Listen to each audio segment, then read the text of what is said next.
देखो विश्वविद्यालय तरफ कुलपति एक मार्गदर्शिका एडवाइजरी जारी करछंती मु वर्तमान अछि कुलपति चैम्बर रे वर्तमान समय बड़ अपडेट होउछि किछि छात्र वर्तमान कुलपति को तांको प्रकोष्ठ रे बसिकी घेराव करछंती नाराबाजी करी आसी पहुंचीचंती एवं चित्र आपण देखुछन सीधासलख चित्र माने दाबी करछंती जे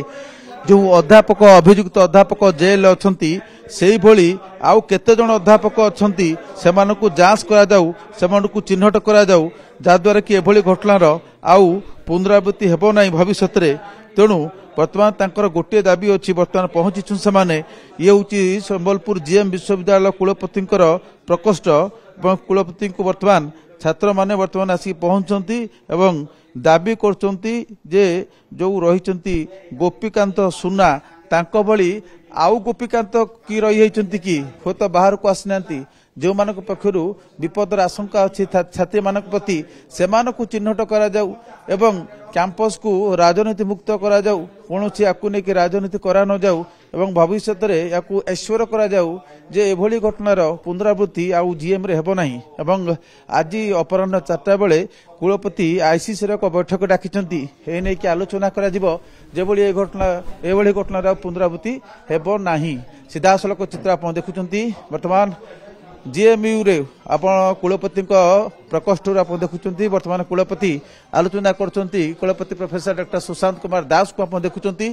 वर्तमान से पिला मानक सहित इंटरेक्ट करछंती कथा होउछंती बुझौछंती एवं दाबी रखुछंती पिला माने जे से भली जो माने गोपीकांत को भली आउ किए अछंती एभली कामांध पुरुष जो अध्यापक अछंती कि सेमानकु जांच करा जाऊ सेमानकर एभली जदि कोनोसी छात्र मानक पर घटौचंती बा अतीत रे घटैचंती सेमानकु चिन्हट प्रक्रिया आरंभ करा जाऊ सेमानकु काउंसलिंग करा जाऊ मार्गदर्शिका जारी करा हैछि एवं वर्तमान कोन से मार्गदर्शिका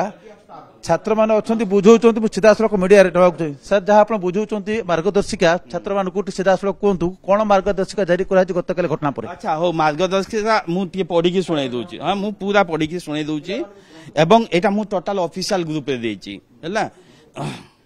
एरा उद्देश्य कोन बाहर करे भीतर कोंतु उद्देश्य कोन मार्गदर्शिका रो बा एडवाइजरी एटी जस्ट मु पढी के आपन को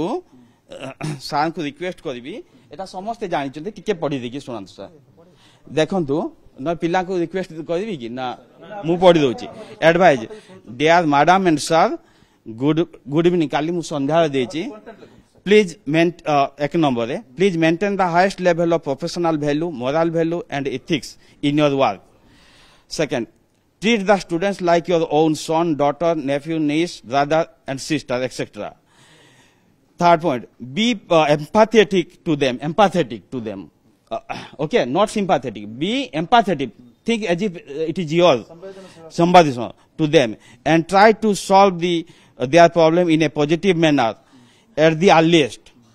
if required take the advice suggestion support from the competent authority immediately fourth in case you are finding anything wrong please inform to any of the member of ICC cell grievance cell sexual harassment cell you can also inform the head or next higher level or competent authority etc immediately then the last point please listen carefully this message should to go to each and every student advise students to stay focused in their study co-curricular activity extracurricular activity of any kind of their own career development activities this is the clear cut instruction I have given to each and every staff and faculties and I planned that with the group we will go to each and every batches of students and we will do the necessary counseling and also we will ask them if they are facing any problem they can tell us and we will definitely find out if there anything wrong is happening and we will believe like we are if after I treat my son or daughter in the same way I like to treat and my staff should treat like that way to find out the problems also sir आगु मार करे चाहिबी जहा पिला मन दाबी करथले गतकाले live समय मु आपन ए प्रश्न पचारथिली जहा त घटी गला आउ की एमिति अछंती की जे समान को हो त अभियोग हेई नै बोले समान सामना को आसी नाहंती ताको दाबी बोध समान दाबी जोटा को दाबी देइचंती काली भी मु कहिथिली एवं ता पय आज एक्शन मु स्टार्ट कर देछि हला बर्तमान तो देखिए आर साइड रे गोटे आम स्टार्टअप इनक्यूबेशन मीटिंग रखी पिला माने ही आसुचंती आईसीसी मीटिंग आज भी आईसीसी मीटिंग डाकी कारण बर्तमान एडमिशन चलती क्लासेस होची तो फैकल्टी माने फ्री नाहंती स्टाफ माने भी मु 4टा डाकी एवं ए मीटिंग टा चलिबो प्लस आमे पूरा will reach to each and every student each and every faculty and staff will be called and will be counselled आमे फीडबैक पूरा डायरेक्ट स्टूडेंट टू नबा बुझिले ना स्टूडेंट टू जदी नले स्टूडेंट टू हाँ एटा देखंतु एटा तुम्हें कहबा पूर्व एटा मोर दायित्व भी हो जाउची केवल मोर नै पूरा यूनिवर्सिटी दायित्व each and every staff each and faculty each every administrator दायित्व है स्टूडेंट देखंतु शुणुचंती वर्तमान कुलपति छात्र मानक संबोधित करछंती एश्योरेंस मध्ये दउचंती जे भविष्य रे एबरी घटना के पर पुनरावृत्ति न हबो से नै कि से तांकर जो प्रचेष्टा जारी रखिबे।